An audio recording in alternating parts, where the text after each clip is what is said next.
Thrive is about a healthier Nova Scotia. It's for families, communities, businesses, government. It's for all of us. It's about creating supportive environments and policies that will allow all of us to be more active and eat a healthier diet. In Nova Scotia, we have significant problems of chronic disease and obesity. But we also know that this is not unique to Nova Scotia. This is now a global phenomena, and that part of the underlying roots of that are really sit with we've created environments that allow us to be very inactive and eat unhealthy diets, and that contributes not just to obesity but a whole range of chronic diseases. And so often in the literature you'll see people refer to this obesogenic environment. It's an environment that, as I said, allows us to go through our day and accomplish what we need to get done, but not moving very much. And we need to change that. It's about an environment that allows us to ready access to unhealthy foods, and we need to change that as well. So this is really about while there is a role for individual responsibility and what choices individuals and families make, we have to appreciate and understand that those choices are made in very complex environments around advertising, around our economic situation, around what's available and accessible to us. So while we need to make sure that individuals and families have the right information to help guide them make healthier choices, we really need the focus of Thrive is really about improving and creating those supportive environments that make healthier choices much easier for all of us. And really, if you look ahead, that if we don't make changes, this burden of chronic disease, what we're seeing today, and we're seeing in kids even, type 2 diabetes occurring in young kids, which we never saw before, growing problems of obesity in kids. And that really, if we don't make changes, you look in the crystal ball, that's a picture of what the health of Nova Scotians is going to be like in the coming decades. And we clearly need to make some substantial changes. How did we go about creating Thrive? I mean, this has been a process over the last year that a number of people have been working on. First of all, we did a lot of consultation out in the community through online surveys. We connected with many of our partners through the health charities and recreational organizations, just to name a couple, but many partners out there who are doing lots of work in these areas already. We have a scientific advisory panel that really bring of key researchers here in Nova Scotia, many of who are internationally known, really bringing to us the best evidence on how do we make positive change in these areas. So it went through a very robust process to develop the strategy, which really is, I think all evidence would point to, it's really the focus of where we need to be focusing if we're truly going to make a difference in this area. The feedback that we've gotten, this is online, and you can certainly access this on the same website that you're seeing this presentation on. But really, there's no surprises. What we heard through our community consultation and consultation with our stakeholders was really very consistent with what the evidence is telling us, consistent with what's already underway in the province, and consistent with what the scientific advisory panel is saying. But I think the core message to take home is that we're doing the right thing where we're not doing enough of it. We have the right medicine, but we don't have the right dose. So we have to build on what we're currently doing and expand its scope and its reach and the breadth and depth of that work. So I think it's really important to understand that we're not starting from a vacuum here. There's many, many good things that have happened that the Thrive is all about building on and increasing those. So our approach is really about, if you'll see on this slide, if you look at, there's a very small number of what I call lifestyle or behavioral risk factors. Inactivity, unhealthy eating are there. We have also use of tobacco, alcohol, and mental wellness and dealing with stress. Those together are at that level of modifiable risk factors. So Thrive is really all about addressing two of those risk factors, the healthy eating and the physical activity. We have a tobacco strategy that we're just in the process of renewing. We're doing some work on moving forward with our partners in municipalities and our universities and in the provincial government around doing something different around alcohol. And we've just launched a mental health and addiction strategy that we need to support and link in with that as well. So really all those issues plus the work that's going on in government that's going to be talked about more publicly soon around enhancing our supports for children and families in the early years as really set a framework for what I call a prevention framework. So Thrive fits into a number of other core priorities and strategies for government, and that's comprehensive, all those working together, what's really going to make the difference and create a healthier Nova Scotia. And underlying that, acknowledging what many people refer to as the social determinants of health, that ultimately many of the factors, our income level, our level of education, our literacy, a whole range of factors like that truly have a huge influence and impact on our health.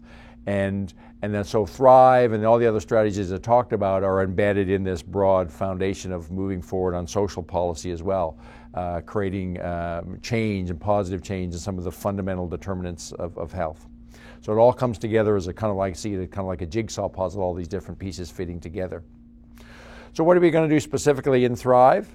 Really, the analogy, I like this quote, is really about Thrive. It's not about any one thing. This is like a sandbag, to preventing a flood or building a dike.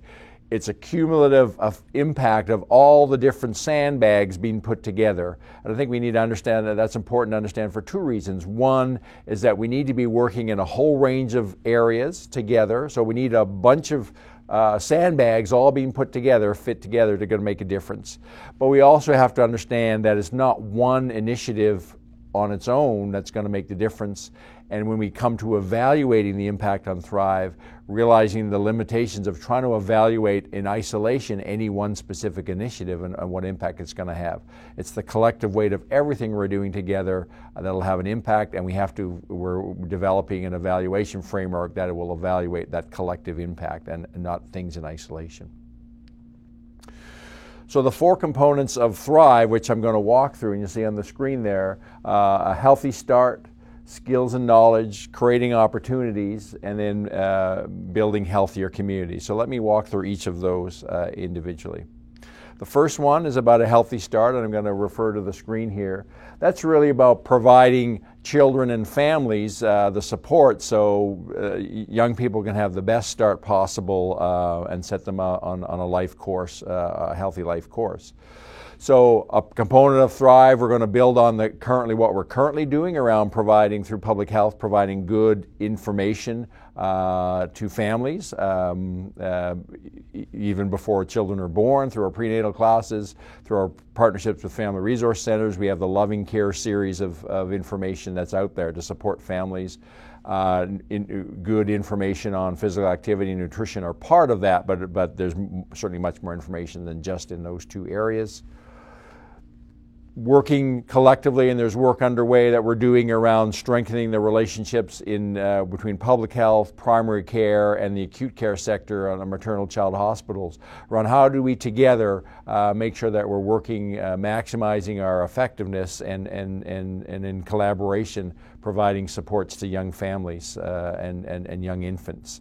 And the third piece is a real emphasis on breastfeeding, knowing that breastfeeding is the optimal form of nutrition. How do we improve our breastfeeding rates, ensuring that as many children as possible have in the first 6 months of life, breastfeeding is really the exclusive source of nutrition, and that they continue to breastfeed as we introduce other foods beyond 6 months. So a number of initiatives there. Again, it's building on work that we're currently doing. We're going to be working to make sure that the Baby Friendly Initiative, which is a formal World Health Organization initiative that is implemented in all our healthcare facilities, so making sure our healthcare facilities are as supportive as possible of breastfeeding, providing grants to community organizations like the La Leche League and Family Resource Centers to continue and to expand the good work that they currently do supporting breastfeeding, and having some online presence, some online peer support supported by public health, again to support moms and families through those first months to years in breastfeeding. The second component on skills and knowledge, really working on with our colleagues in education especially, but also with community groups, things like community kitchens, community gardens. How do we improve for individuals and families, make sure they have the knowledge and skills because one of the issues we face with our current diet is that we've actually lost many of the skills about how to grow and prepare food, and the less processed and the closer food can be to its natural state, we know the healthier it is. So how do we rebuild some of those skills so individuals and families have better skills to take advantage of many of the wonderful fresh produce and fruits and all that kind of stuff and meats that we have here in Nova Scotia, and be less reliant on heavily processed foods. And then on the physical activity side, also working with our colleagues in education, expanding over time, expanding the access and the reach to quality daily physical education in our school system. Understanding that building the knowledge, what we call physical literacy, is as important a skill for growing up as a healthy adult as understanding mathematics and numeracy, and having language literacy is. So we have to rebuild our capacity to teach physical literacy in the school system. And part of that is educating leaders in a whole range of sectors, not just in education, but how do people, making sure people in leadership positions have the skills and knowledge to translate to others. The third section is on really creating opportunity. So how do we create, we're looking at how do we create better access to healthier foods. And we really need to, the Thrive itself hasn't worked out a lot of the details, but knowing that making change in our complex food system it needs a whole range of partners, and is going to be complex work that takes some time. So in the first year of Thrive, really the focus is going to be bringing together what we're calling a cross-government committee, really looking at, so I'll use an example. So if we want to use how food is priced, both as an incentive to more healthier foods and a disincentive to unhealthy foods, how do we actually work through in detail the complexities of an issue like that and make sure we have the right people at the table? We also need to be linking through some of the work that's going on with our colleagues in other provinces and territories in the federal government around how do we take steps to both around food labeling, but also decreasing the amount of things like sodium that are in our prepared foods. Another key focus on the healthy eating side for Thrive is going to be working to build on the work that we already have in place to make sure that the foods that's been served in publicly funded institutions, that we're making sure at the very least we have healthier options there for people, and maybe even in some circumstances having only healthy choices. So building on our internationally leading school food nutrition policy, making sure that's fully implemented. We now have a healthy food policy in daycares, and we're already starting some work with our colleagues in district health authorities and even in recreational facilities, ensuring that, as I said earlier, how do we have healthy foods available in all of those publicly funded institutions. And also building in, part of that is tying in with our colleagues in agriculture around how do we actually use local foods as much as possible. And that's part of linking Thrive into agricultural development and rural economic development. It's important that we look at those cross linkages as well. Continuing on the opportunities, working, I think there are some opportunities we can do here in the province of how do we decrease the marketing and the advertising of unhealthy foods to children. But many of the policy levers here are really at a federal level. So how does Nova Scotia work with our federal, provincial, territorial colleagues to perhaps change the advertising and marketing environment that's currently out there and influences children and families around the foods they choose. Along with, as I mentioned earlier, around in the education system, around physical education, but that's only a component of the school system, and there are many ways that we can actually embed physical activity in a broad range of activities throughout the school day. So a focus of Thrive is going to be working with our colleagues in education around making the whole school day more active. For example, you could teach mathematics by having kids in elementary school moving their bodies, and we need to do more of that and have kids sitting less. We also want to make sure that Thrive is introducing a program around after-school programs in the school system. There already are existing after-school programs for education, but those are in the school setting. The Department of Justice has after-school programs from a more of a crime prevention perspective. What's being proposed through Thrive is predominantly in the rural areas where many kids, because of busing and other issues, can't stay after school and therefore can't take advantage of the after school programming within the schools. So we need to build opportunities for active activity and healthy eating in after school programs in the community setting, and also making sure that all the after school programming we have, regardless of the setting and the primary purpose, is all coordinated, and all those after school programs have opportunities for physical activity and healthy eating. The last piece, and I think is a really important one, is really working with our colleagues in municipalities on how we build and rebuild our communities. Because many of the issues we have in front of us are because of the choices we've made about how we get around and how our communities are built and where we decide to put our houses and in relation to where we work and play and go to school.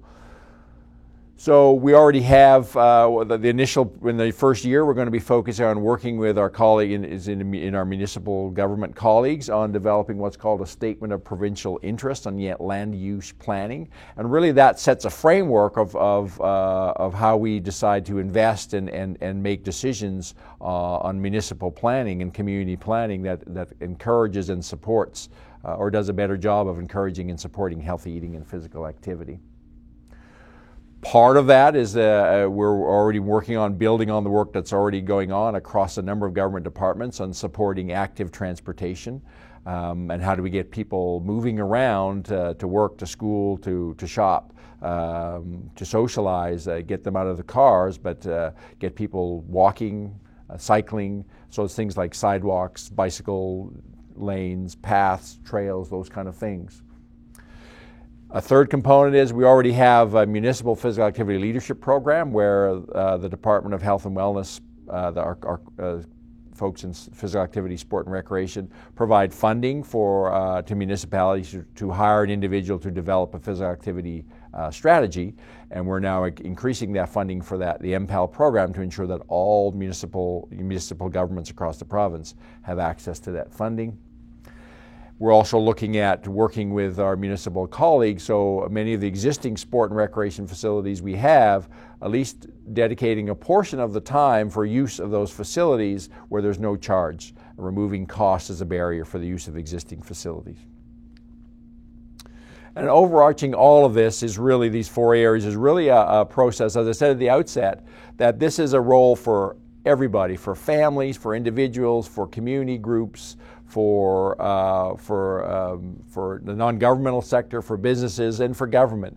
So there's a whole process, and a lot of focus in the first year is going to be on this engagement strategy. It's bringing everybody together to have the discussion with a whole range of stakeholders and groups to say, hopefully to say, we now understand the problem, we're part of when we want to be part of the solution, and this is what we can bring to the table. So it's bringing everybody together to find common actions that we can continue to move forward, and everybody finds their piece of the solution that works for them. And this is, as I said, it'll be a big part of the first year, but it's going to be a part of the ongoing process. This is a complex issue. It's many, many years to make significant progress here, and so we have to keep the engagement going on for a long period of time. And the last piece is really ensuring that we're developing an evaluation framework, so we're tracking progress and ensuring that we are making a difference in the areas that we need to make a difference on. It'll be a number of years before we can perhaps even show significant changes in physical activity or healthy eating outcomes, and certainly a number of years before we see changes in disease prevalence. But early on, we'll be tracking some of the process indicators, like who's involved, what activities are we getting up and going, and start to track some kind of differences that they're making. And so that refers to, on this slide, you can see it in more detail when you have a chance to read it, but it's both looking at short, intermediate, and long-term outcomes, knowing that this is a multi-year strategy, and it'll take, in some areas, take a long time to make significant change. But what we hope to see initially is even stabilizing, so we'll see stopping declines in our physical activity rate, stopping declines in our healthy eating rates, and then start to turn those and move them in the right direction. So in the first year of this strategy, just you can see the budget there and how it's been allocated, but government is committing just over $2 million for this current fiscal year, 2012-13, to get Thrive up and going, but acknowledgement that clearly further budgeting will happen through the annual budgeting process, but it's clearly being acknowledged by government. There's a long-term commitment to this. This is a multi-year complex initiative. And over time, what we hope to see different, we sort of building really that a greater Thrive will be part of building a greater commitment on prevention, that this is a shared ownership, that all of us play a role in creating healthier people and healthier communities, and how do we all play that role together. That there's been some movement and investment in capacity building in key priority policy areas, and that we have robust engagement across society. And that part of what we'll see is that you'll see ongoing opportunities to bring together stakeholders, community groups on a periodic basis to learn from each other about what we're doing and what's working well, and to refresh our ideas and our energy and enthusiasm. So that's Thrive. Very excited about the kickoff, and certainly this is a great direction for public health. And my commitment is to support this and try to start to move this forward. And I'm very excited about being part of this for the future for Nova Scotia, and I hope you see the same as well. Thanks.